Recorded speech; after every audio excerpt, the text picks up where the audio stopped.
Olá! Antes de começarmos, quero agradecer aqui à Sociedade Brasileira de Treinamento e Desenvolvimento pelo convite e estar com vocês aqui por alguns minutos para que possamos pensar, refletir um pouco a respeito de um tema muito importante, principalmente para nós que dependemos de um bom planejamento, uma execução impecável para alcançar os nossos resultados.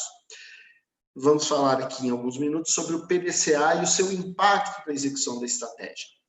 Meu nome é Marcos Carvalho, trabalho há quase 20 anos na área de treinamento e dentro da minha carreira, uma abordagem dessas ferramentas sempre era muito bem vista e trabalhávamos bastante com relação a desenvolvimento e capacitação da liderança, que tem uma responsabilidade com as questões de execução, lá na ponta, na estratégia, nos negócios, ou mesmo as lideranças internas, onde esta ferramenta se mostrou extremamente bem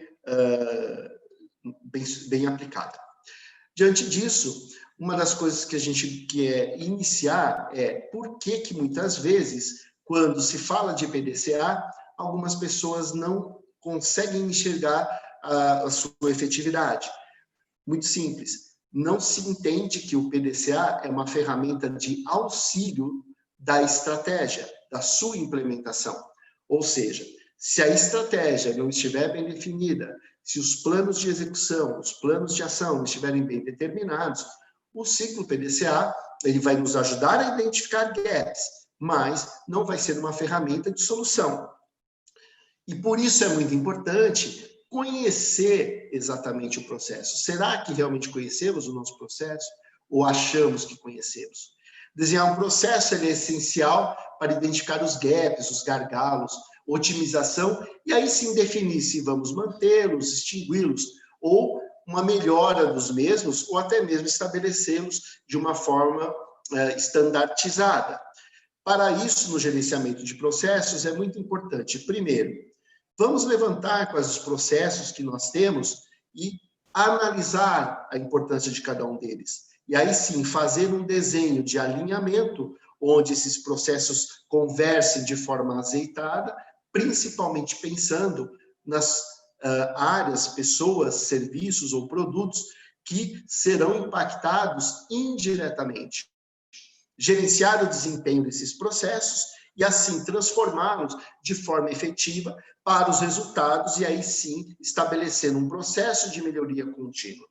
É importante destacar aqui que as pessoas de mentes analíticas, sistêmicas, que têm uma visão do todo e de forma estratégica sempre identificam esses gargalos, estejam envolvidos nesses processos. Diante disso, qual é a importância dos processos? Se vocês podem observar, nós falamos de revolução industrial como o primeiro momento, né, de indústria, onde as máquinas a vapor, as energias hidráulicas e novas ferramentas foram estabelecidas.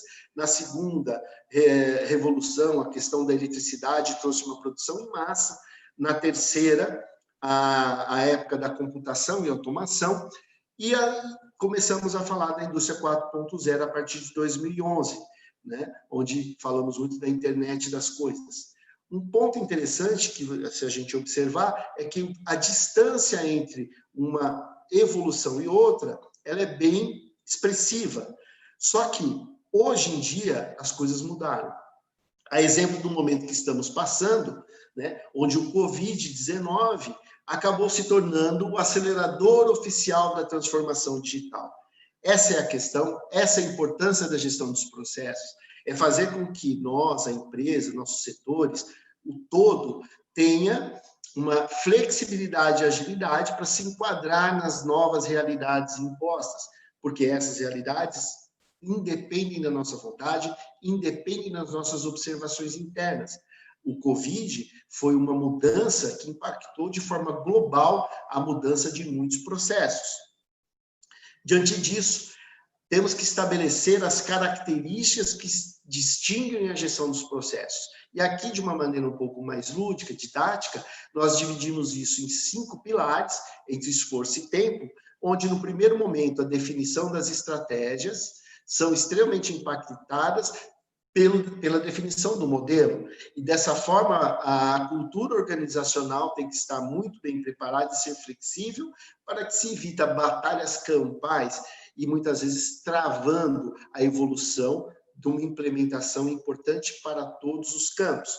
Aí sim vamos para o planejamento, onde tudo isso é documentado para que todas as pessoas envolvidas, as áreas envolvidas, saibam claramente quais são os seus papéis, responsabilidades e entregas esperadas. Aí, então, entrando na fase de execução, que tem como cerne a entrega de valor.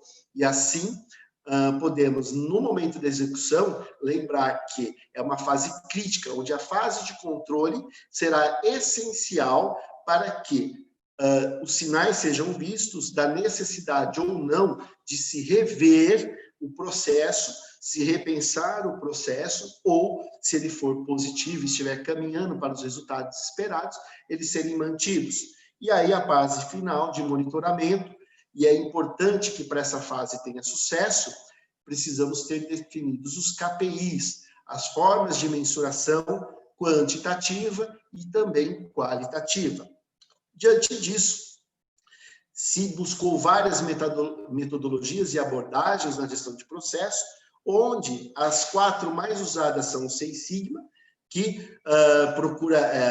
é baseado na melhoria contínua, né, por meio de eliminação de falhas e precisões, o benchmarking, onde o método de comparação é extremamente utilizado, lembrando aqui muitas vezes que o benchmarking interno é muito importante. Às vezes nós esquecemos de olhar para dentro, buscamos o benchmarking externo, e esse benchmarking interno já se provou muito eficiente. 5S, otimização de processos, e o ciclo PDCA, que a gente fala agora um pouquinho mais.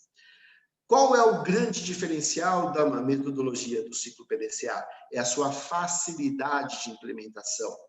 E ela tem uma eficiência comprovada na otimização dos processos, justamente por essa facilidade. Mas aqui vai um importante alerta. Como dissemos, o ciclo PDCA, ele auxilia a execução da estratégia. Então, ela tem que estar muito bem definida, muito bem estabelecida, conhecida de todos, para que realmente, aí sim, nós possamos, através do ciclo PDCA, fazer a gestão do andamento, da aplicação prática e principalmente das revisões cirúrgicas necessárias para a garantia da evolução na melhoria contínua. O ciclo PDCA, que foi amplamente divulgado no século XX por Deming, embora tenha sido nos idos passados, de anos passados, desenvolvido por Stuart, né? E ele implementou essa teoria de forma extremamente eficiente, né? Pensando primeiro no planejamento, definindo um plano de ação, o escopo, a comunicação, as metas, indicadores, né? Um processo de gestão importante, resultados através do quê? Da execução do plano de ação, mapeamento, modelando o processo, identificação de quick wins, a melhoria dos processos contínuos, a questão do conhecimento de tudo aquilo que acontece dentro do processo estabelecido através da checagem, né, do plano de ação, se ele realmente foi seguido conforme estabelecido ou se ele apresentou alguma falha durante o seu processo de implementação. E, por fim, as ações corretivas, preventivas ou de melhoria que forem identificados. Mas veja bem, é importantíssimo lembrarmos do que chamamos de calço, porque o ciclo PDCA é uma roda contínua, ele só vai iniciando novamente, ele não termina nunca. Então, é importante que rodou o ciclo PDCA, estandartizamos os processos, então precisamos tomar os cuidados necessários para que não se regrida. E aí sim, pensar que a partir daquele momento, estando plenamente estabelecido a metodologia, o processo, aí sim a gente busca a evolução do mesmo. Como disse a vocês, o William Deming, né, um importante estatístico, professor universitário, teve muito sucesso e foi reconhecido, né, pelo Japão como o estrangeiro que gerou maior impacto sobre a indústria e a economia no século XX, né, por ter sido responsável na difusão do método PDCA durante todos esses anos.